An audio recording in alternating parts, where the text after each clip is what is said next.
जैसा देख रहे हैं राष्ट्रीय मतदाता दिवस के उपलक्ष्य में हम लोग सभी लोग आज यहाँ हमारे विद्यालय में क्या कर रहे हैं, क्विज प्रतियोगिता कर रहे हैं ना। और आपके अंदर में ये जागरूकता पैदा करनी है कि आप जब बड़े हो, जब आप 18 वर्ष के हो जाएं, तो आप भी एक मतदाता बनेंगे इस देश के। और मतदाता बनने के बाद आपके अंदर में क्या समझ होनी चाहिए, क्या आपके अंदर में सोच होनी चाहिए, उसी के अनुसार आप जो है अपने आने वाले भविष्य को, यानी कि अपने जो नेता हैं, जो हमारे इस लोकतंत्र में जो हमारे नेता चुन के जाएंगे, वो कैसे होंगे, अच्छे होंगे, साफ सुथरे छवि वाले होंगे, उसके बारे में हमें जागरूक करने के उद्देश्य से ये मतदाता दिवस मनाया जाता है। चुनाव आयोग की ये विशेष योजना है, जिसके तहत में ये तय किया गया कि प्रत्येक वर्ष जो है 25 जनवरी को हम लोग क्या मनाएं, राष्ट्रीय मतदाता दिवस। इसको इंग्लिश में हम लोग कहते हैं national voters day, national voters day. और इसके तहत में एक कार्यक्रम भी चलता है जिसको हम लोग कहते हैं स्वीप कार्यक्रम। क्या कहते हैं उसको? स्वीप कार्यक्रम। इसके तहत में ये सभी लोगों को ये कहा जाता है कि हर वो व्यक्ति वोट दे, जिस दिन वोट हो वो घर में ना बैठे, वो वोट का प्रयोग जरूर से जरूर करें, बिल्कुल करें। और अपना जो मताधिकार का जो उसका अधिकार है उसका वो क्या करें, प्रयोग करें।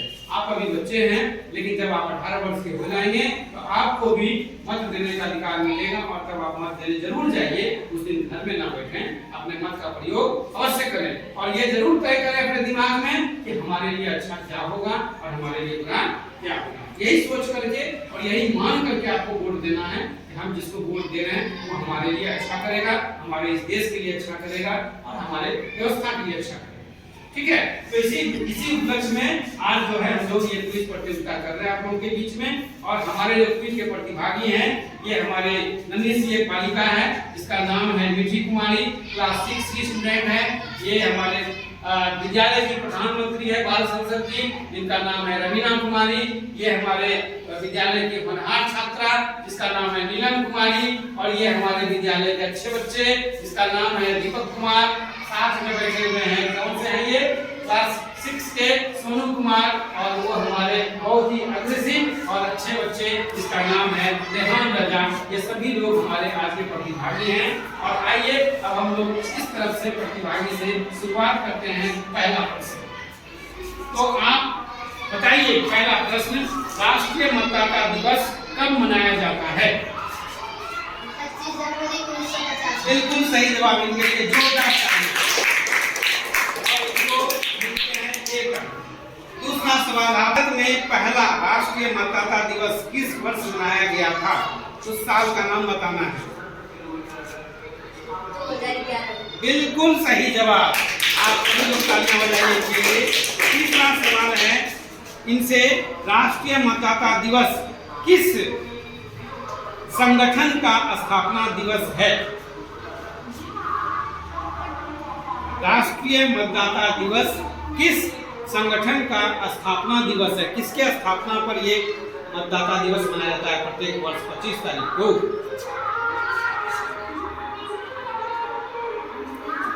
चलिए आप बताइए, आप बताइए, आप बताइए, आप बताइए, आप बताइए। बिल्कुल सही जवाब। चुनाव आयोग के स्थापना दिवस के उपलक्ष्य में ये प्रत्येक वर्ष ये मतदाता दिवस मनाया जाता है।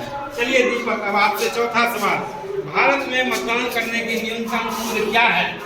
18 वर्ष। बिल्कुल सही जवाब। इनको मिलता है 1 अंक। अब चलिए आइए सोनू कुमार, हमारे नन्हे बच्चे, मतदाता पहचान के लिए कौन सा महत्वपूर्ण दस्तावेज आवश्यक है? मतदाता पहचान के लिए मतदाता पहचान पत्र। बिल्कुल सही जवाब, बिल्कुल सही जवाब। सोनू कुमार को भी मिलते हैं 1 अंक। और अब छठा सवाल आपसे रेहान, आप बताइए, भारत के लोकसभा में निर्वाचन क्षेत्रों की अधिकतम संख्या कितनी है? बिल्कुल सही जवाब, 545। इस प्रकार पहले राउंड में सभी प्रतिभागी को, 1-2 प्रतिभागी को छोड़ करके सभी को 1-1 अंक प्राप्त हुए। चलिए अब दूसरे राउंड में आ जाते हैं लोग मीठी के पास। लोकसभा का कार्यकाल कितने वर्ष का होता है? 5। बिल्कुल सही जवाब, 5 वर्ष का। तो 1 नंबर इनको और मिला, इनका नंबर हो गया 2।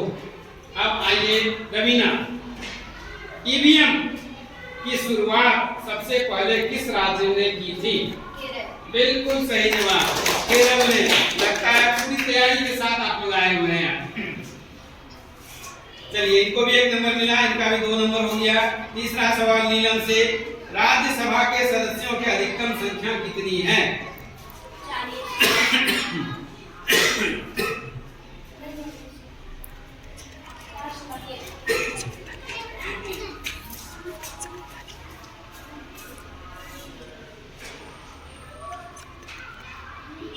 चलिए, आपका समय समाप्त हुआ। आप बोलिए दीपक। 243। आप बोलिए सोनू कुमार। 250। बिल्कुल सही जवाब, 250। राज्यसभा के कुल सदस्यों की संख्या कितनी है? 250। चलिए, इसके लिए जोरदार तालियां। अब सवाल किनसे होगा? नीलम से। दीपक से होगा ना? हाँ सर, दीपक से सवाल होगा।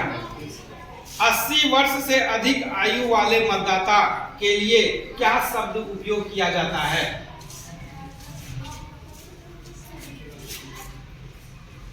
80 वर्ष से ऊपर के मतदाता के लिए क्या शब्द का प्रयोग किया जाता है?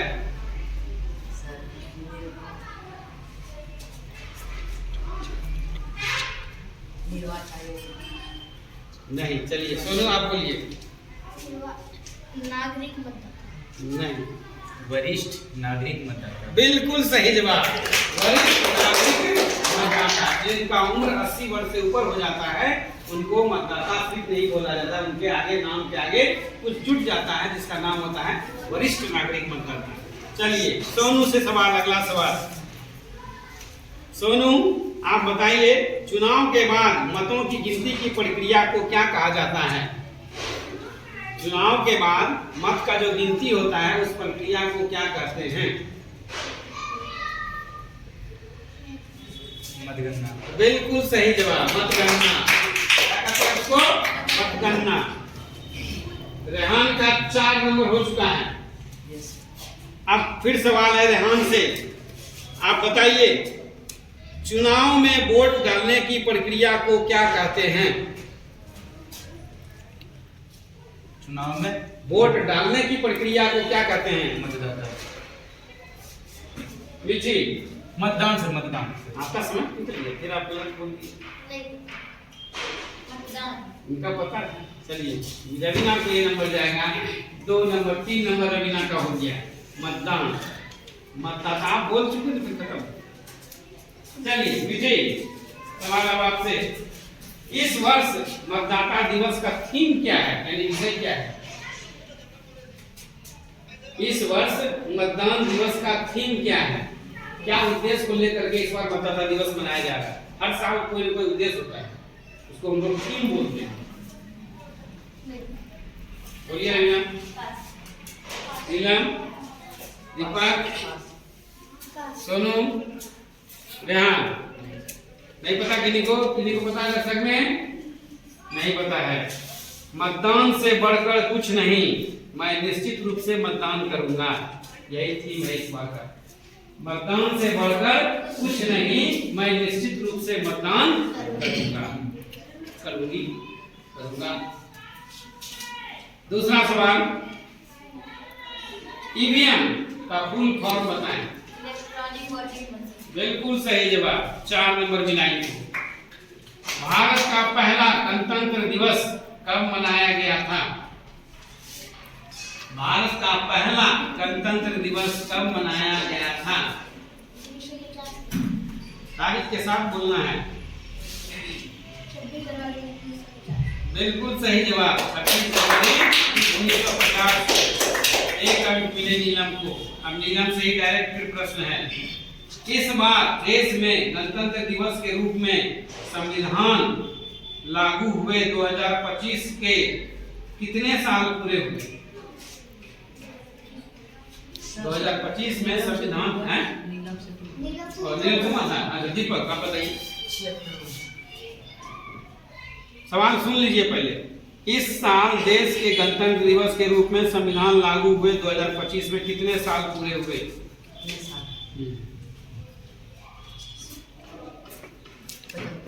बिल्कुल सही जवाब, 75 साल पूरे हुए। और गणतंत्र दिवस मनाया कौन सा जाएगा इस बार? 76वां। 75 पूरा होकर के ये 76वां मनाया जाएगा। मनाएंगे 76वां, लेकिन पूरा कितना हो गया? 75 साल पूरा हुआ तब ना 76वां मनाएंगे। चलिए, दीपक को मिले इसके लिए 1 अंक। अब आइए दीपक, सोनू से सवाल। इस 2025 साल में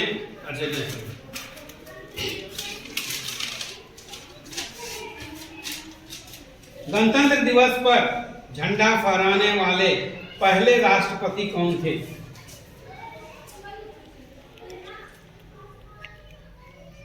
लाल बहादुर शास्त्री। चलिए आप बोलिए। हम पंडित जवाहरलाल नेहरू। मुझे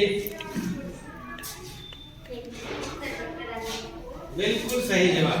अरे भाई, जो भारत के प्रथम राष्ट्रपति थे वही तो प्रथम झंडा फहराएंगे पंडित वाले में तो प्रधानमंत्री गणतंत्र दिवस पर। रवीना को मिले इस बार 1 अंक। रवीना के हो गए पूरे 5 अंक। अब आइए सवाल मीठी से, ध्यान से हो गया ना? अब मीठी बताइए, भारतीय संविधान की प्रारूप समिति के अध्यक्ष कौन थे? सर मतलब इसका क्वेश्चन मुझ पे आया था, तुम मुझसे हो। और तुमसे होगा। चलो बोलिए, भारतीय संविधान की प्रारूप समिति के अध्यक्ष कौन थे? डॉक्टर भीमराव अम्बेडकर। बिल्कुल सही जवाब, बिल्कुल सही जवाब। आपके लिए हो गए 5 अंक। चलिए अब आप आइए मीठी। किस स्वतंत्रता सेनानी ने कहा था, स्वराज मेरा जन्मसिद्ध अधिकार है और मैं इसे लेकर रहूंगा? सुभाष चंद्र बोस। रवीना हैं?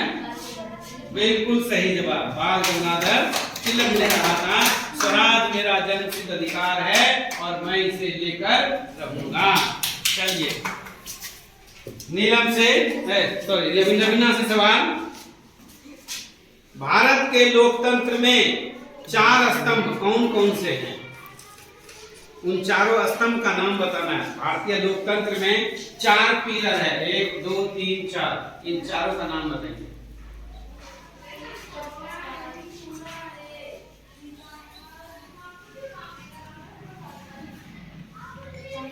बोलिए नीलम। नहीं, आप लोग कोई बोलेंगे?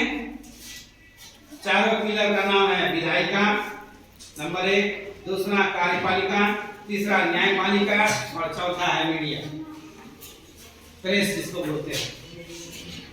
4 पार्ट है, इसी चारों पर भारत का लोकतंत्र टिका हुआ है। समझ में आया बात? इस पर चर्चा भी एक क्लास में किए थे। चलिए आप सवाल किससे होगा? नीलम से। विश्व का सबसे लंबा लिखित संविधान कौन सा है? विश्व का सबसे लंबा लिखित संविधान कौन सा है?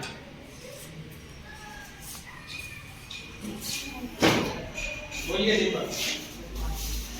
सोनू। भारत। भारत क्या? विश्व का सबसे लंबा लिखित संविधान कौन सा है? भारत का संविधान। हाँ, भारत का संविधान।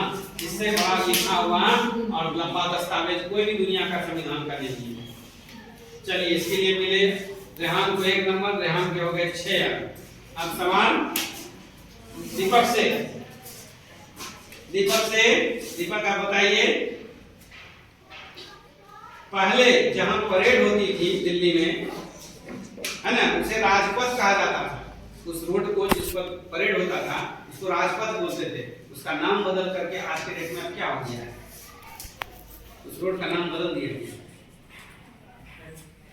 कल टीवी खोलोगे तो कल परेड होते हुए दिखाएगा। उसमें सुबह में 10 बजे जाओगे जब यहाँ से तो टीवी खोल के देखना, वो परेड 12-2 बजे तक, दिन तक चलता है। सब राज्य का झांकी एक से एक मिसाइल को दिखाई पड़ता है। उस रास्ते को क्या बोलते हैं जिस रास्ते पे वो झांकी परेड भी करता है? पहले उसको बोलते थे राजपथ, अब क्या बोलते हैं? बोलिए कोई और कोई? उसको बोलते हैं आज के डेट में कर्तव्य पथ। क्या बोलते हैं उसको? कर्तव्य पथ रायसीना हिल, राष्ट्रपति भवन के सामने जो रायसीना हिल है वहां से वो परेड निकलता है विजय चौक होते हुए, फिर वापस राष्ट्रपति भवन तक पहुंच जाता है।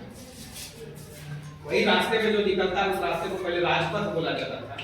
देखोगे दिल्ली में राष्ट्रपति भवन सामने में और पूरा रोड है इधर से, है ना, और उसी रोड पे निकलता है वो झांकी, है ना, वो पूरा रैली निकलता है। 2800 राज्य 2900 राज्य का झांकी वहाँ पहुंच रहता है सब, और सेना का तीनों जवान का पूरा झांकी रहता है, सब चीज रहता है, बच्चे बच्चियों का सांस्कृतिक कार्यक्रम होता है, सब कुछ होते रहता है वहाँ पे। हजारों हजार लाखों दर्शक रहते हैं देखने के लिए 26 जनवरी का मेन चीज वही है, देखना ना बनाना उतना ये नहीं है कि जितना शक्ति देखने के लोग चाहते हैं। चलिए आप किससे सवाल? सोनू से भारतीय संविधान को पहली बार कब संशोधित किया गया था? संशोधित मतलब सुधार किया गया था।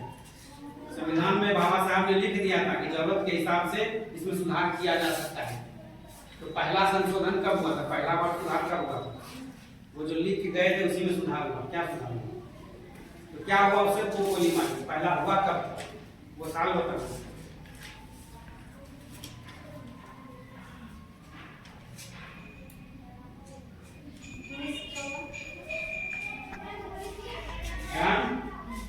बोलिए 1989 में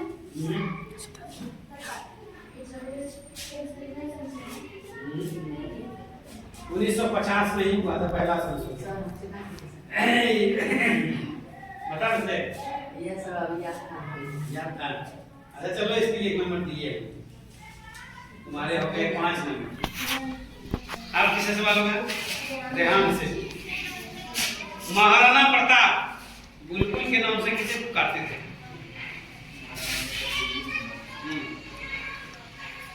महाराणा प्रताप राजा थे, वो किसी को बुलबुल के नाम से बुलाते थे।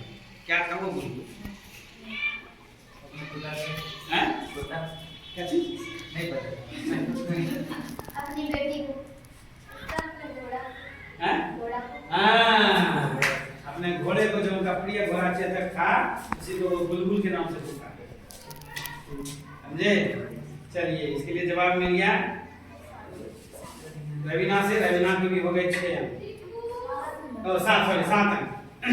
चलिए अब सवाल आखिरी दौड़ है ये। मिठी बताइए संसद के 2 हाउस का नाम बताएं। संसद के 2 हाउस यानी 2 सदन का नाम बताएं। संसद 2 भाग में बटा हुआ, दोनों भाग का नाम बताना। बोलिए। लोकसभा और राज्यसभा। बिल्कुल सही जवाब, लोकसभा और राज्यसभा। बिल्कुल सही जवाब, ताली बजाइए। पूरे 1 नंबर इनका हो गया 8 नंबर। अब रवीना से ही सवाल डायरेक्ट। भारत में ब्लू सिटी के नाम से किस शहर को जाना जाता है? Blue city. जोधपुर। बिल्कुल सही जवाब, जोधपुर। जोधपुर को हम लोग ब्लू सिटी के नाम से जानते हैं। चलिए इसके लिए हो गए इसको आप पूरे 9। अब बताइए नीलम, भारतीय संविधान में कितनी भाषाएं हैं? पहले भी हुआ ये सब। 222। बोलिए जी, बिल्कुल सही जवाब। 22 भाषा है भारतीय संविधान में, और अभी 1-2 और भाषा जुट गया उसमें, एक डोगरी और एक और कौन भाषा जुटा है। अभी 23-24 हो गया, लेकिन अभी उसको संविधान से संसद से वो पास नहीं हुआ। दीपक के हो गए 7 अंक। कितने हो गए? 7 अंक। चलिए अब दीपक से ही सवाल होगा। भारत में लाइसेंस प्राप्त करने की आयु क्या है? 18 वर्ष। बिल्कुल सही जवाब, 18 वर्ष। कोई भी तरह का लाइसेंस हम मान लीजिए कितने वर्ष के लोगों को मिलता है? 18 वर्ष के लोगों को भी लाइसेंस मिलता है। चलिए दीपक के हो गए 9 अंक। अब आइए 8 हो गए। अब आप बताइए सोनू, भारत में पहला फोन कब लॉन्च किया गया था? पहला फोन आप बोलिए।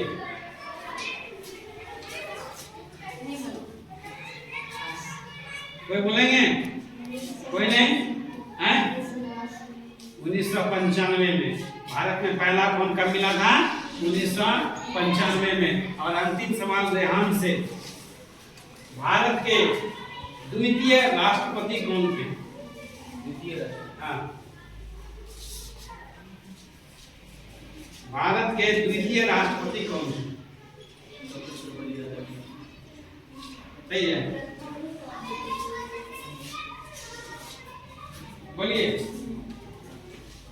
बोलिए, कोई नहीं? प्रतिभा देवी आगे प्रतिभा देवी सिंह पार्टी कहाँ से आ गई?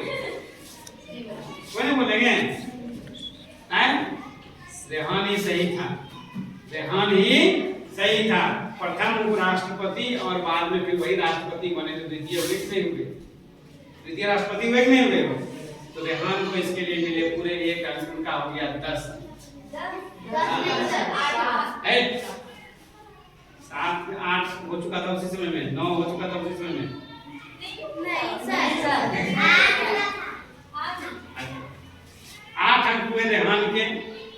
दीपक के हुए कितने? 8 अंक। नहीं, दीपक के भी 8 हुए।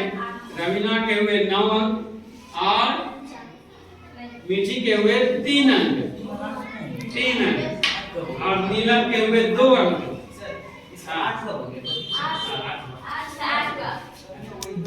बोनस भी लिया। हम सब रख रहे दिमाग में, क्वेश्चन में छलक करके आया उसका भी जवाब दिया नहीं, जैसे सुन दिए वैसे ये भी दिया।